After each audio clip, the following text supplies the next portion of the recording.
Hello, this is episode 15 of the Hate Crime Files, a podcast about crimes typically involving violence motivated by prejudice based on race, religion, sexual orientation, gender identity, or other grounds.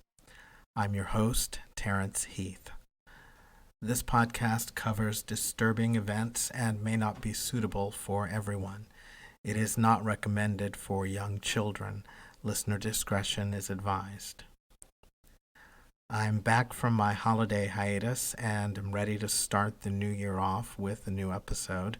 But before jumping into today's story, I want to share a bit of exciting news about the podcast.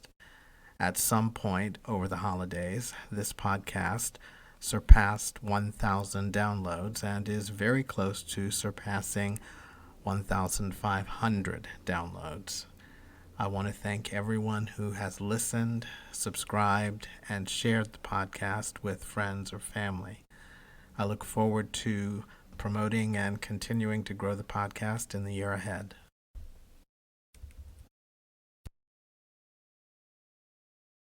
Hey, Wendy, what you listening to? Oh, hey, Beth. I've just become obsessed with true crime. But I am wondering, you being the OG of true crime and everything, if there are any true crime stories out there about people of color or minorities. There are. I'm obsessed with true crime, too, and it's true. Not all serial killers are white dudes. Get out of here. Really? That's right. Not all serial killers are white. Or, get this, even dudes. Stop. And you know what? Fruit Loops Serial Killers of Color is a podcast all about them. That's right. We take deep dives into the lives and crimes of people of color and their victims that the news leaves out because, well, the news is racist. Allegedly. Ever heard of Swift Runner? The dating game killer? The Taco Bell Strangler? Or La Matavejitas? Well, if you want to hear about them and other true crime stories about people of color, women, LGBTQ, and any other minorities, then listen and subscribe to Fruit Loop Serial Killers of Color wherever you get your podcasts.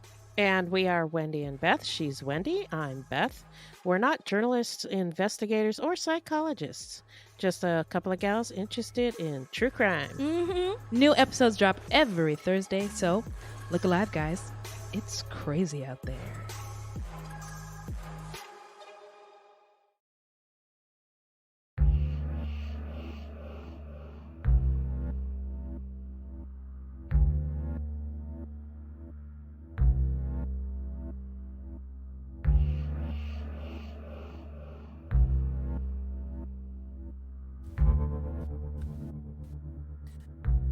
Jackson Heights is a neighborhood in the northwest portion of New York City's Queens borough. It's bordered by the Elmhurst to the south, Woodside to the west, northern Astoria to the northwest, and East Elmhurst to the northeast. The area was originally a vast marshland called Train Meadows back in colonial times. But with the urbanization of the city creating a housing shortage and urban sprawl at the turn of the century, it would not remain an unspoiled marshland. In 1909, Edward A. McDougall's Queensboro Corporation bought 325 acres of that marshland and christened it Jackson Heights, after John C. Jackson, a descendant of one of the original Queens families. The addition of the term Heights to the name echoed the prestige of the neighborhood of Brooklyn Heights and indicated that Jackson Heights was meant to be an exclusive neighborhood. It was intended to be a neighborhood for middle to upper middle income families to escape overcrowding in Manhattan. The community became known for its garden apartment buildings constructed around private parks. Those apartment buildings were limited to white Anglo-Saxon Protestants, excluding blacks, Jews, and even Greeks and Italians. The neighborhood would lose its exclusivity in time as inevitable demographic shifts brought changes. Starting in the 1930s, artists from Manhattan's theater district many of whom were gay, moved into the neighborhood and formed the beginnings of the second largest LGBTQ community in New York outside of Manhattan. Jews were allowed to move in by the 1940s, and in the 1950s, middle-class business people from Colombia, escaping the violence and repression in Latin America, brought their families to the neighborhood. With the development of Long Island in the 1960s, white middle-class families began moving further out into the suburbs. At the same time, the neighborhood saw an influx of professionals from Latin America and the Indian subcontinent. The 1965 Immigration Reform Act allowed them to arrange the immigration of their families. White resistance to African American families, however, continued late into the decade. Today, with its population of over 113,000 people, Jackson Heights is said to be the most culturally diverse neighborhood in the U.S. Over half, 56.5% of residents are Hispanic, 22% are Asian, 17.2% are white, 2% are black, and other ethnicities make up about 2.3%. The local elementary school, PS 69, is said to have the most diverse student body in the country, with approximately 84 different languages spoken at home. Locals speak some 167 languages. Culturally diverse restaurants, stores, and architecture abound. The local library has books in English, Spanish, Chinese, Korean, Russian, Bengali, Hindi, and Portuguese. Today, the neighborhood is also home to a large, mostly Latino LGBT community, which has transformed the area into a destination spot that rivals Chelsea and the Village. It's also become home to LGBTQ families seeking good schools, affordable rents, an easy commute, and a vibrant community in a kid-friendly and LGBT-friendly environment. Jackson Heights wasn't always as safe or welcoming to LGBT people as it is today. Two hate-motivated murders 11 years apart galvanized the LGBT activists in the neighborhood and sparked actions that made it the welcoming community it is today. It began with the murder of Julio Rivera in the summer of 1990. At about 3:30 a.m. on August 15, 1990, 29-year-old Julio Rivera was on his way home from visiting a friend in Rego Park in Queens. The youngest of 6 children in a Puerto Rican family, Rivera was raised in the Bronx by a sickly mother and a father who worked as a baker and was rarely home. He dropped out of school in the 7th grade and moved to Manhattan as a teenager.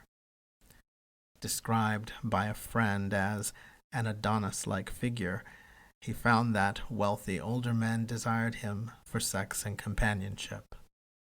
A succession of such men introduced him to the theater, fine foods and wines, and designer clothes, as well as cocaine and the club scene. Describing her brother, Rivera's sister Josie said he had a soft spot for beggars and was prone to extravagant gestures. She recalled that on the day of her wedding, Rivera filled her apartment with daisies. Ms. Rivera also said he was never really a happy person. She said her brother had never recovered from his mother's death. She died in his arms in a taxi on the way to the hospital, or from the way his uncles and aunts disapproved of his sexuality, or the stigma of being from the South Bronx. I don't think Julio ever liked himself, Ms. Rivera said. Very smart, very sweet. Friends said he developed a strong, outgoing, macho facade that masked deep insecurities. Rivera had lived in Columbia Heights for 10 years and worked as a bartender. In 1986, he met Brazilian cook Frank Venturini, who worked as a private chef for clients in the Hamptons and Manhattan. They lived a tranquil life together for a period.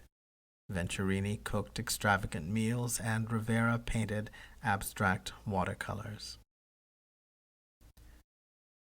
"We were from the same métier," Venturini said, and the relationship progressed very quickly. He moved in with me, and for 3.5 years we lived together like a marriage. I was father, mother, brother, everything to him. The only time he had a stable life was with me.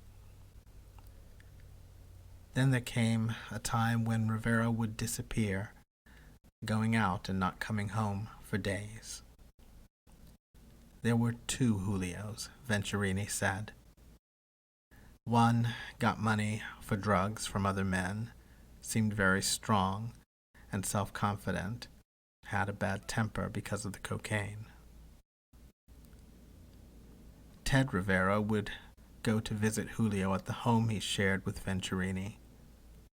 "I'd never seen him so happy," he said, "and I was glad he'd gotten away from the Manhattan nightlife with AIDS and all the other dangers. And he said he was happy to be away from Manhattan, in a safe, stable place where he could calm down." He also remembered Julio saying there was danger in Jackson Heights. He said there were these gangs on the street at night and that some of his friends had been jumped and beaten. He said the gangs were called skinheads. Even in the early 90s, vestiges of the punk rock era of the late 70s still flourished in Manhattan's East Village and parts of Queens and Brooklyn. Some were harmless, apolitical young people drawn to the tough group identity. They shaved their heads and slam danced to hardcore rock music. Others weren't so harmless. They appeared the same as the others, shaved heads and combat boots, and slam danced like the rest. But they also beat up people who belonged to minority groups they didn't like, especially blacks, gays, and lesbians. As he was on his way home in the early hours of July 2nd, 1990, around 3 a.m., Rivera would have a fatal meeting with 3 members of one of those skinhead gangs. Also known as the Doc Martin Stompers, the gang was a loosely organized group of punks from Rego Park, Jackson Heights, and Elmhurst. Police said members of DMS were involved in the stabbing death of another young punk on St. Mark's Place. Police records show the gang had a long history of fighting, assault, robbery, and murder, but no recurring patterns of gay bashing or bias crimes. One law enforcement source said, "They're basically neighborhood shitheads who hang out in the street, pick fights, and make regular pilgrimages to East Village."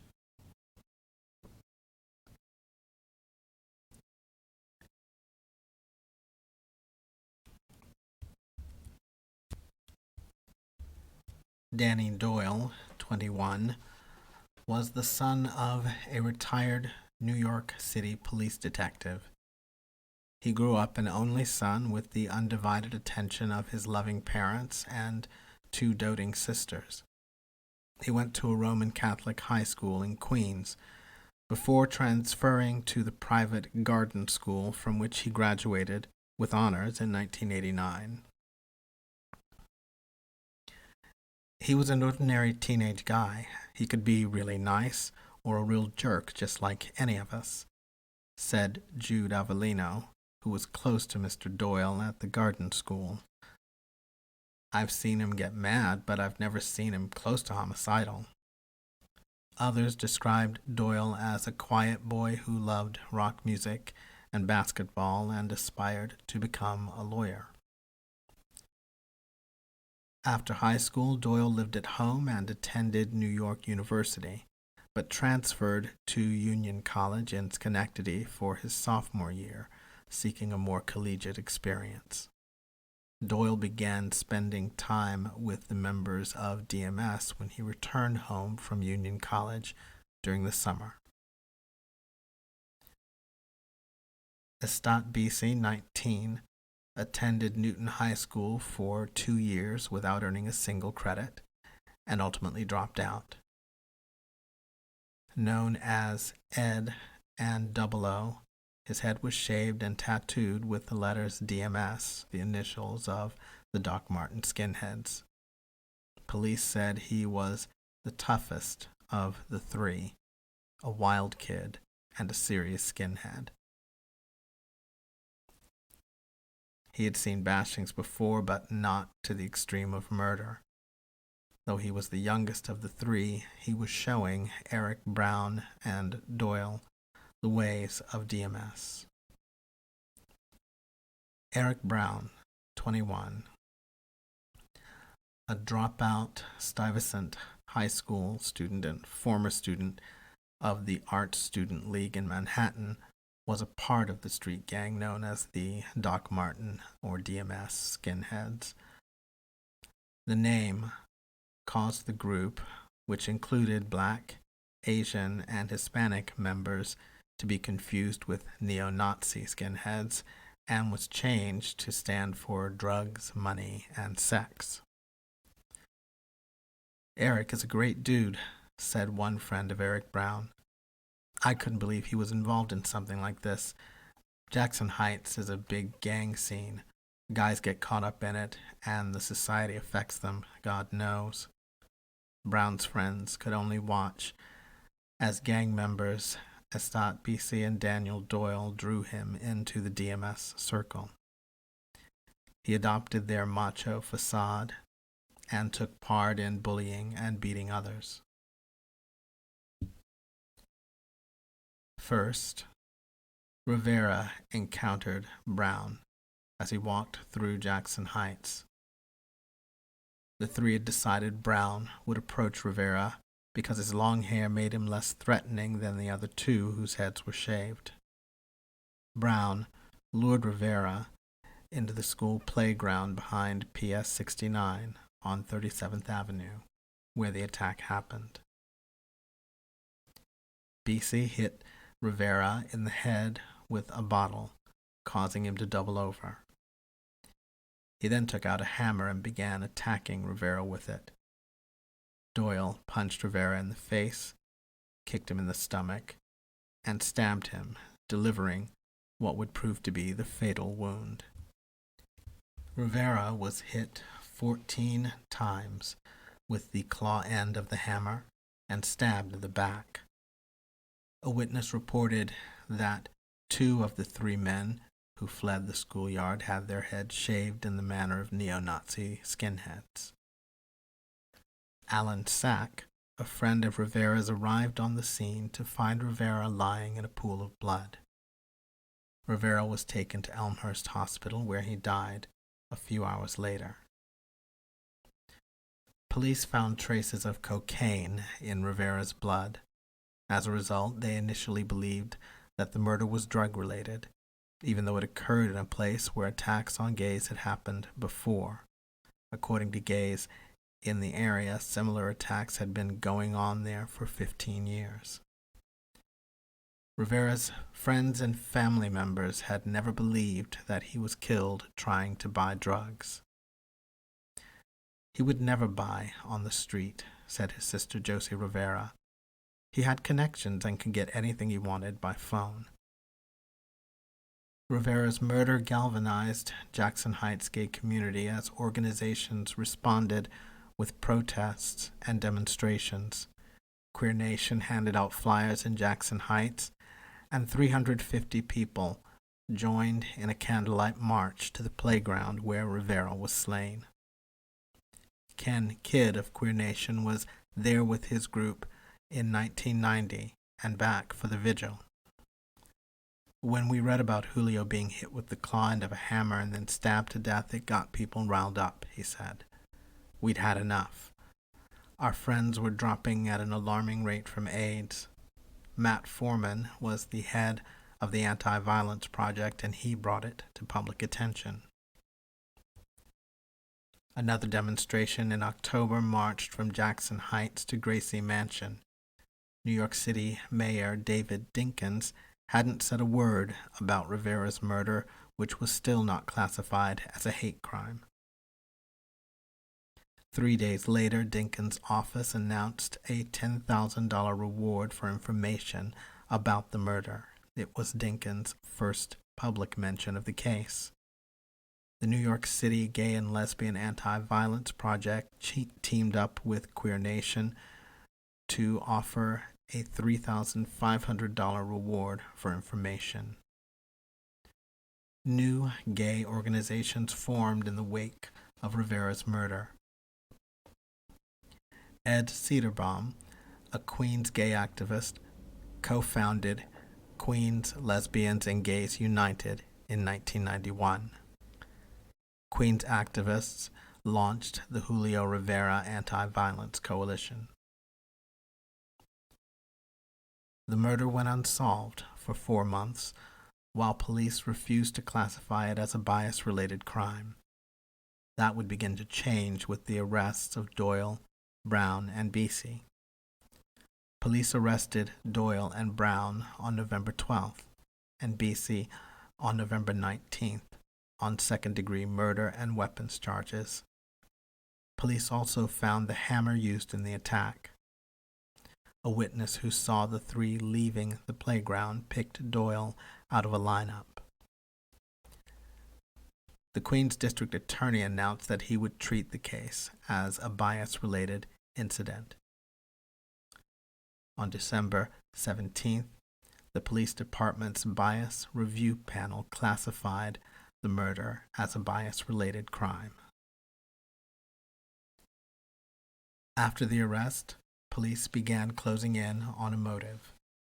They talked to young people in Jackson Heights who said that the three disliked gay people and that Doyle, in particular, hated gays. One DMS subject said Doyle told him something to the effect that they had really beaten up that fag down at the schoolyard, that Beasy had hit him with a bottle, and Eric Brown hit him with something like a wrench that he'd stuck in him. It was like sticking a watermelon in. It went in so easy. Doyle said he instigated the attack and was initially charged with second-degree murder, but he was allowed to plead to the lesser charge of manslaughter in exchange for testifying against Beasy and Brown. On August 5th, 1991, Doyle pleaded guilty to manslaughter and was sentenced to 8 1/3 to 25 years in prison. Doyle had initially told police that he was on his way home after buying beer when he came upon Brown and Beasy already struggling with Rivera. At trial, he testified that on the night of the attack, he, Brown, and Beasy were drinking heavily at a party at his house. Doyle said he told Brown that he would like to beat some people up, stretch some people out. Beasy overheard the conversation and wanted to join them. They went out with a claw hammer, a wrench, and a beer bottle, looking to assault a drug dealer, a drug addict, or a homo out cruising. They went to the schoolyard because it was a place where gay men often went to cruise. I stabbed him in the back, causing his death, said Doyle as he stood manacled by the hands and feet in front of Justice Ralph Sherman in State Supreme Court in Kew Gardens.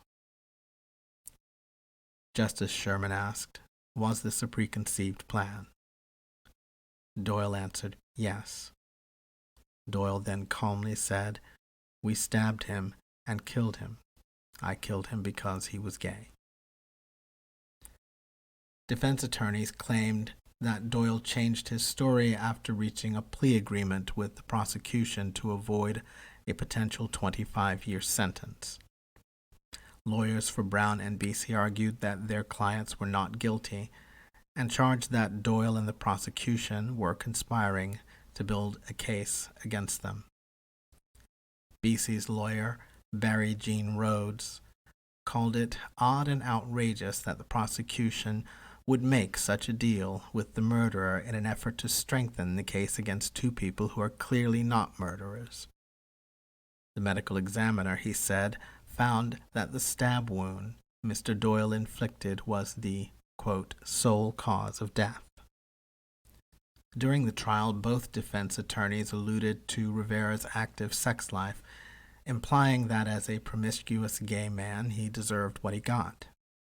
Rhodes asked Alan Sachs what precautions he'd taken to avoid Rivera's blood so that he could elicit the word AIDS in response. An eyewitness who saw Brown and BC fleeing the scene of the crime was asked, "Weren't you out cruising that night?" Even during jury selection, the defense attorneys attempted to appeal to jurors' homophobia by asking them if they'd ever heard of Dykes on Bikes, a lesbian social group that had nothing to do with the case.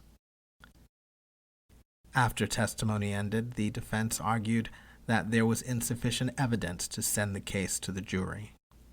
The judge rejected the defense motion and refused to dismiss the second-degree murder charges.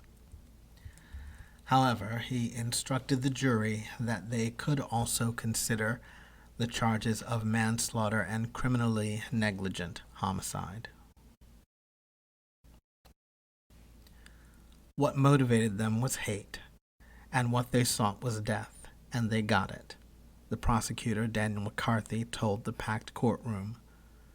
Holding up the knife and hammer used in the attack on Rivera, McCarthy said that Brown and BC acted in concert with Doyle, who admitted to stabbing Rivera by luring him into the fatal encounter and attacking him with the hammer, wrench, and beer bottle.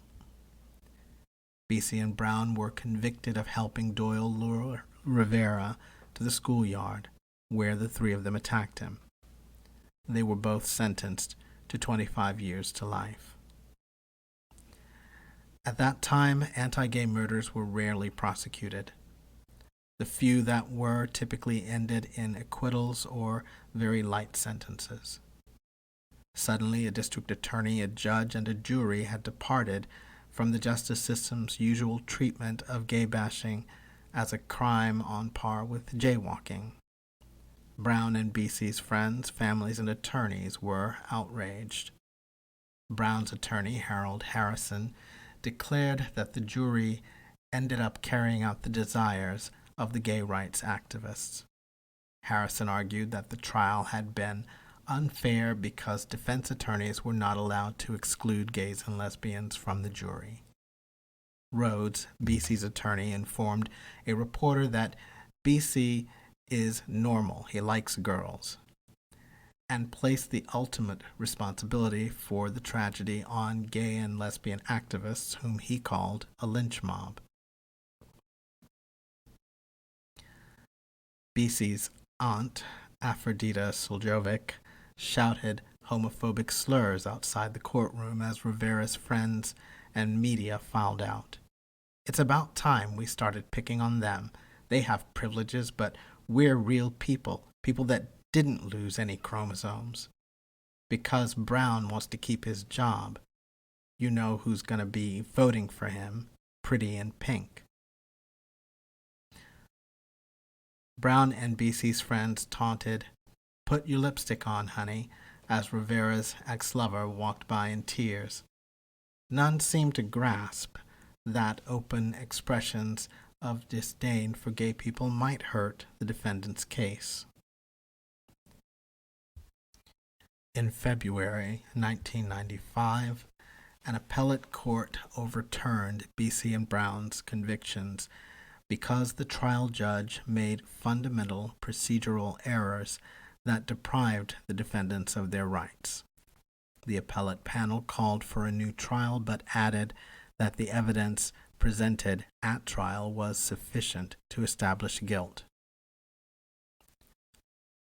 On May 13, 1996, Brown pleaded guilty to a lesser charge of first-degree manslaughter with a sentence of 5 to 15 years. As part of his appeal, Brown agreed to testify against BC. At an appearance in court, Brown said that he, Doyle, and BC had planned to attack a gay man in the schoolyard. For his part of the plan, Brown said he engaged Rivera in conversation and lured him into the ambush by Doyle and BC. Brown said that he ran away when the attack began.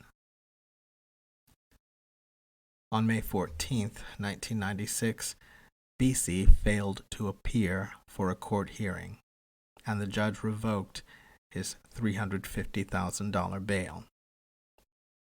BC remained a fugitive for 6 years. He was rumored to be in Europe on tour with the New York hardcore band Madball. BC became one of New York City's most wanted fugitives.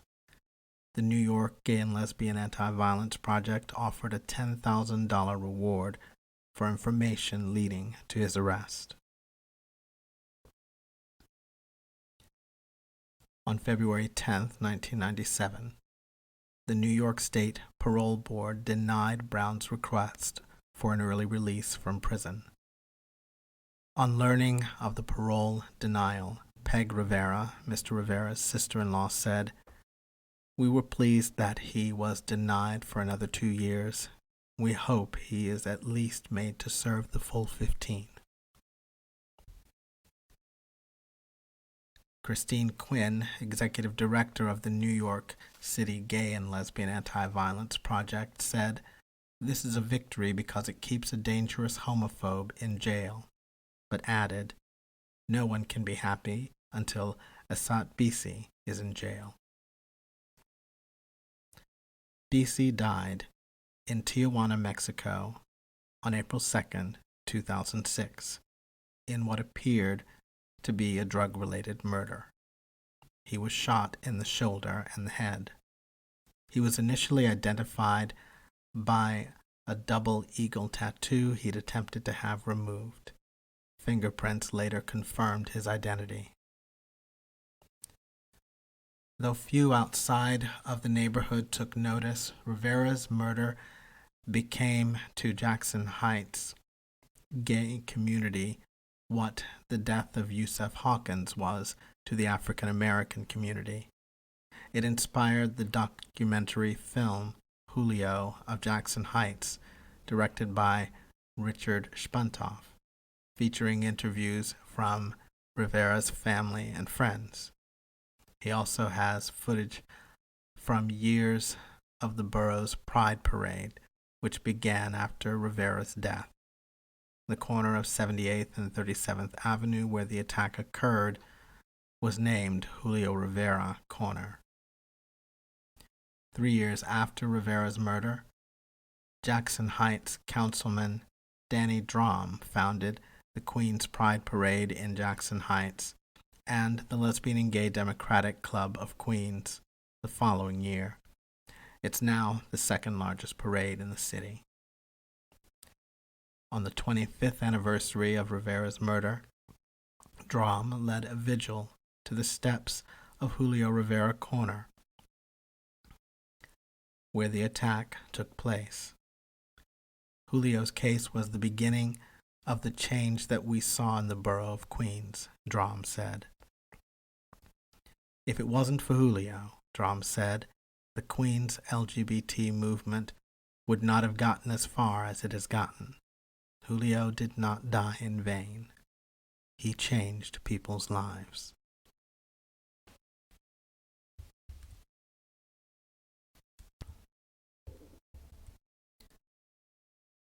In 1990, the murder of Julio Rivera by 3 anti-gay skinheads shook the gay community in New York City's Jackson Heights neighborhood. The death galvanized the gay community, which rallied to demand justice for Rivera. 11 years later, another murder would shock the community.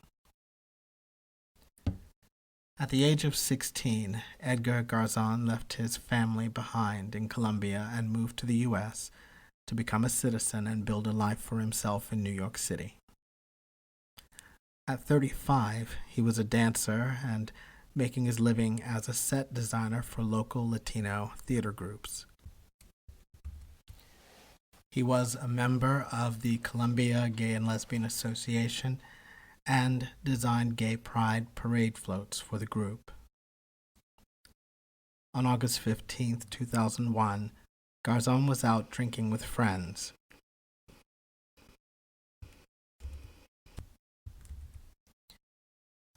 He left Friends Tavern on Roosevelt in Jackson Heights shortly before 4 a.m. With him was his friend Raul Duquesne. The two were headed home when they reached 76th Street, where Garzon stopped to urinate.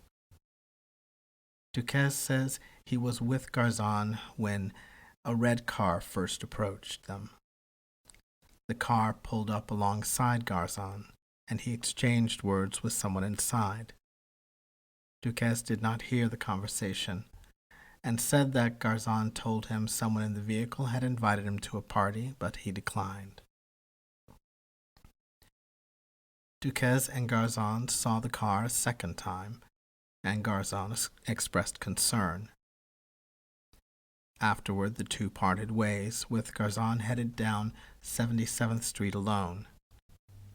The next time Duquesne saw the red car was when he came rushing back to 77th Street after hearing a loud noise.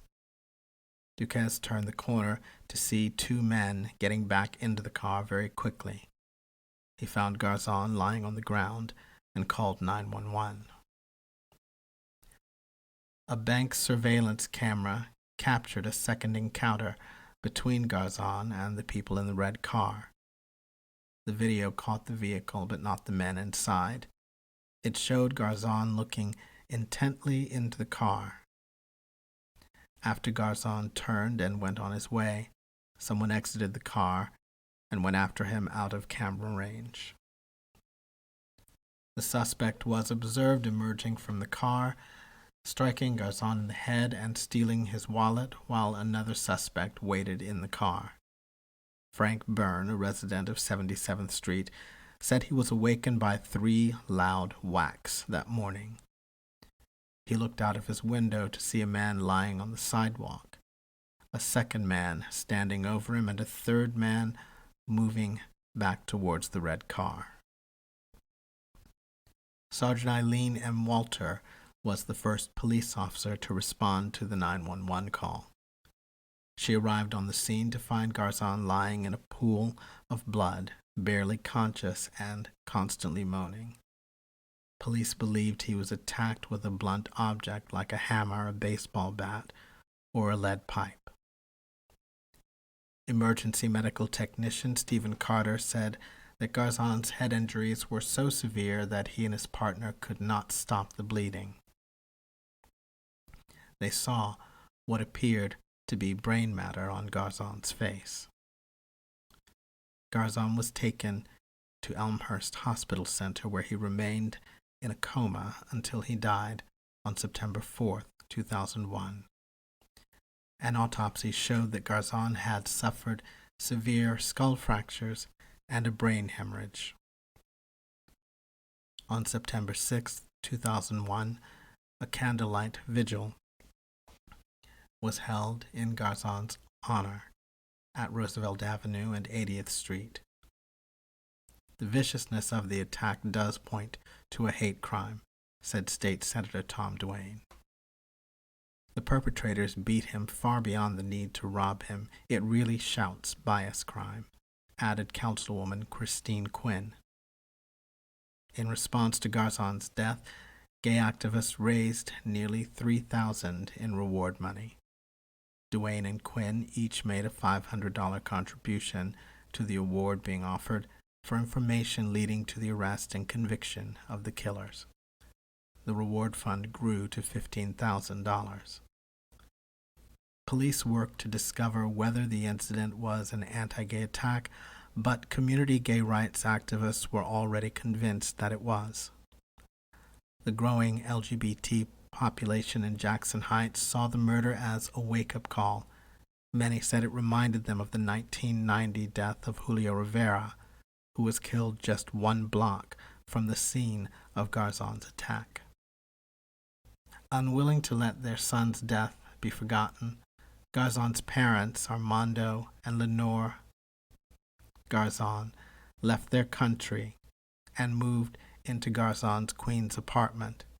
However, the terrorist attacks on September 11th would soon overshadow Garzon's murder.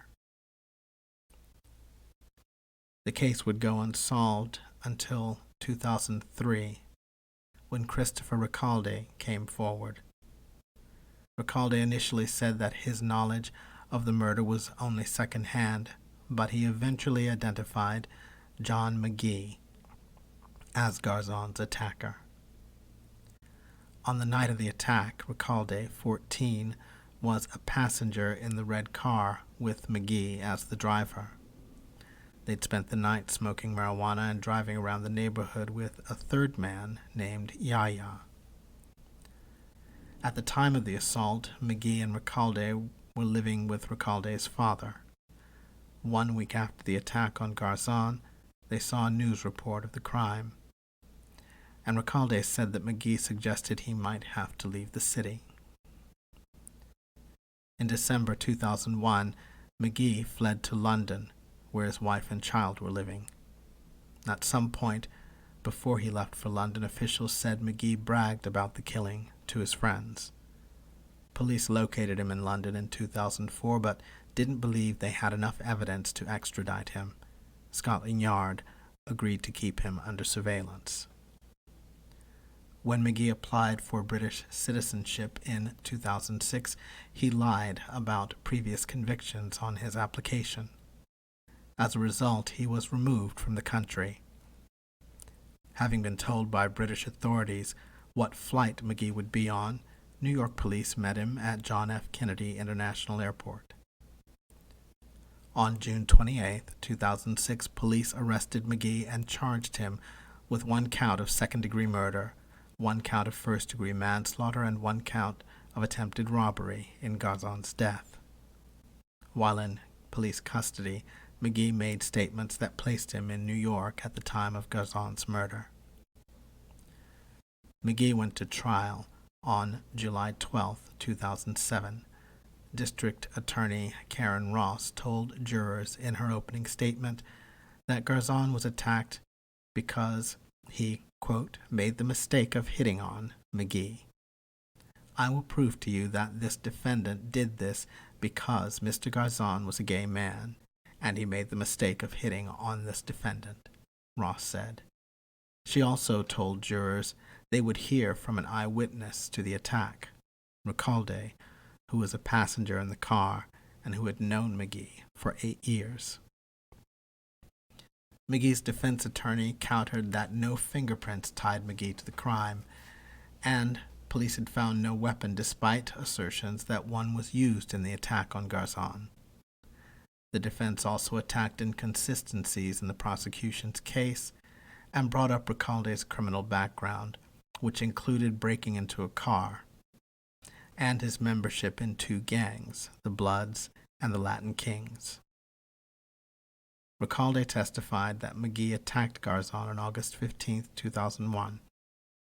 He said he saw McGee knock Garzon down with 1 punch and then punch him repeatedly, causing Garzon's head to slam into the ground. There were some differences between Recalde's testimony and that of other witnesses and the prosecution's opening statement. Recalde testified that McGee assaulted Garzon with his bare hands, while police believed Garzon was attacked with a blunt object. Ross said McGee attacked Garzon for hitting on him. Recalde testified that Garzon was rebuffed twice and was attacked when he approached a third time when McGee left the car to urinate. According to Recalde, the guy was reaching for something. Recalde said the attack happened on 76th Street, while every other witness placed the incident on 77th Street. Recalde also said that a second man, presumably Garzon's friend Raul Duquesne, was nearby at the time of the attack.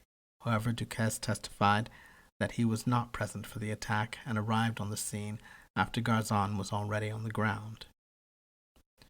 Recalde said he and McGee spent the night smoking marijuana and riding around the neighborhood with a third man named Yaya, and that Yaya exited the car and urged McGee to stop attacking Garzon. Another witness, however, only saw 3 men, Garzon and the 2 men who drove off in the red car.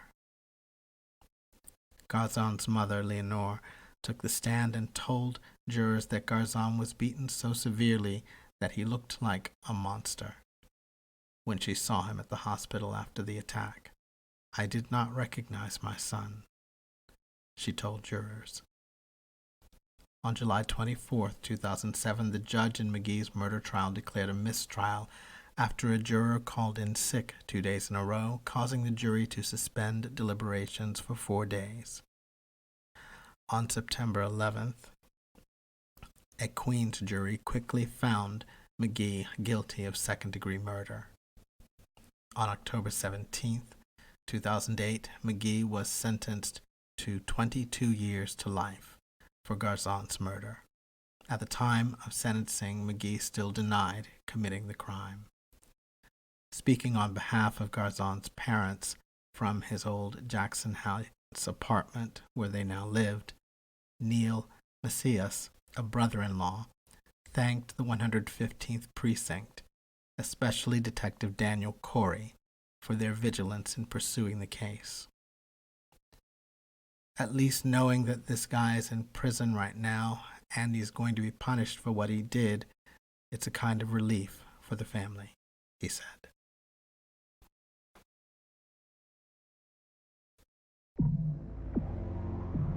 The Hate Crime Files is researched, written, produced, and hosted by Terrence Heath. That's me. Thanks for listening. And to all my listeners and subscribers, thanks for your support. I'll be back with another episode on the 1st of the month. If you enjoyed this podcast and would like to support it, please subscribe. Tell your friends and family about it, and consider leaving a positive review at Apple Podcasts or wherever you listen to podcasts. Until next time, be careful out there and be good to each other.